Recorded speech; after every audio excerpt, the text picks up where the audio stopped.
Todas nós carregamos uma história. Algumas têm capítulos que ninguém leu, porque tu aprendeste a esconder.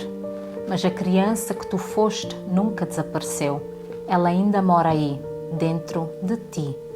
E nós muitas vezes, como pais, às vezes até inocentemente, acabamos por dizer não, um homenzinho não tem medo e vamos... Hoje eu quero te fazer um convite que de certeza que vai mudar a forma como tu olhas para ti. Vamos lá atrás, naquela infância que talvez tenha sido abafada, ignorada, esquecida, mas nunca curada.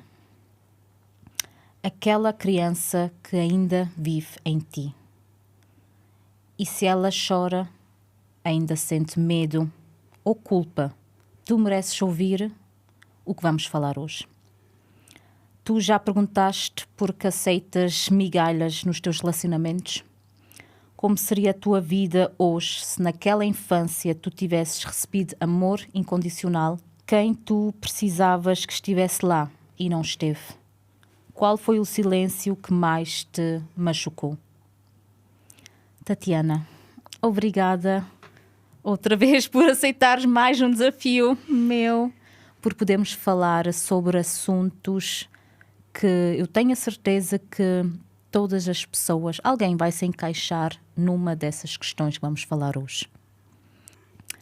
Como os traumas de infância moldam o comportamento de um adulto? Qual é a tua opinião sobre isso, Tatiana?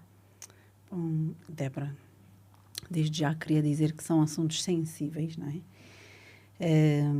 Mas falando sobre a criança e o trauma, temos que ter alguma seriedade, né, sobre isso. Como é que o trauma afeta um adulto?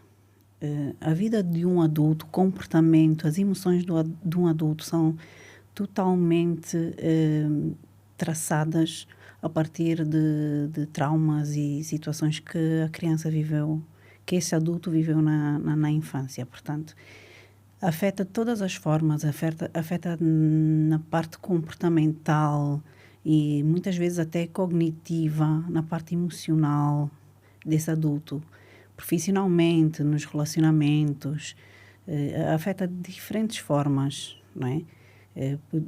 Pode se tornar um adulto com ansiedade, possivelmente desenvolver depressão, muitas doenças do fórum emocionais que obviamente começam a partir da infância, né?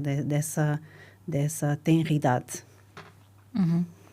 E queres-me falar um pouco dos traumas infantis? Sim.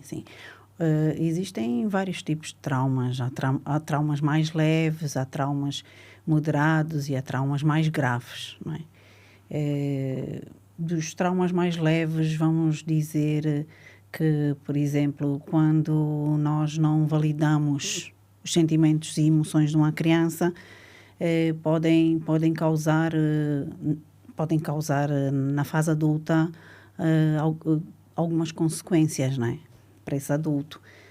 Relativamente falando dessa questão em si, esse adulto pode se tornar mais inseguro, pode se tornar... Quando eu digo invalidação de sentimentos ou emoções, vou dar assim um rápido exemplo, por exemplo, mãe, estou com medo do escuro, podes pôr aqui uma luzinha. E nós muitas vezes, como pais, às vezes até inocentemente, acabamos por dizer não, um homenzinho não tem medo e vamos deixar a luz acesa, que esse medo amanhã já passa. Isto vai tornando a criança insegura, a criança vai acabar por perceber que não interessa se eu tenho medo ou não, que o meu pai vai invalidar a minha emoção. Portanto, isto é um exemplo de trauma leve. Temos também o bullying, né? Existe imenso bullying. Hoje em dia, temos até que ter alguma atenção aos nossos filhos relativamente ao bullying, principalmente nas escolas. Há uma série até no Netflix que fala sobre isso, que é a Adolescência, que eu recomendo ver-se e vermos com os nossos filhos, os filhos que têm mais ou menos essa idade. A idade da adolescência é bom ver. E aí podemos ver de como o bullying realmente, portanto, acaba acaba por se tornar, pode ser visto de forma leve, como pode ser visto de forma moderada ou grave, dependendo da repercussão depois que causa na própria criança ou no adulto, não é? E existem bullying mais leves também, vários tipos de bullying, que de certeza que tu deves ter sofrido bullying na escola ou em casa, ou mesmo com os irmãos, entre os irmãos, primos. Exemplos de bullying. Por exemplo, frases tipo vassoura vestida, quando és muito magrinha e cabeluda. Existem vários tipos de bullying. Pode ser considerado moderado, pode ser considerado leve, como pode ser considerado grave, que é o que aconteceu nessa série de Netflix que recomendei, que é a Adolescência. Entretanto, também existe traumas mais graves que passam pelo... Pode parecer que não seja grave em si. Eu depois passo a explicar essa parte. Como a rejeição e o abandono, que é considerado um trauma que quase todo mundo tem. Mais de 90% da população tem essa sensação de trauma de abandono ou de rejeição. Então, é um trauma que parece leve, mas na vida adulta a repercussão pode ser um bocadinho mais séria, negativamente. E tem também os piores traumas, que são os abusos, né? Quer seja o físico, quer seja o verbal, emocional, né? Também são vamos dizer, são os traumas mais graves, considerados mais graves. Ainda sobre o trauma do abandono, se me permites falar, não sei se tens mais alguma questão nesse sentido dos traumas, mas ainda sobre o abandono e rejeição, que eu estava aqui a dizer,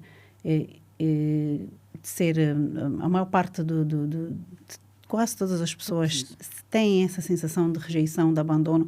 Às vezes pode não ser diretamente com os pais, às vezes pode ser rejeição nas escolas, de aceitação, de se sentir enquadrado. Existem muitas crianças que passam por essas dificuldades na integração escolar, adultos que passam algumas dificuldades na integração social também, isso mais adiante, não é? E gostava de dizer uma coisa importante, que às vezes um trauma leve, que nos pareça leve, pode repercutir de uma forma muito pior do que um trauma grave.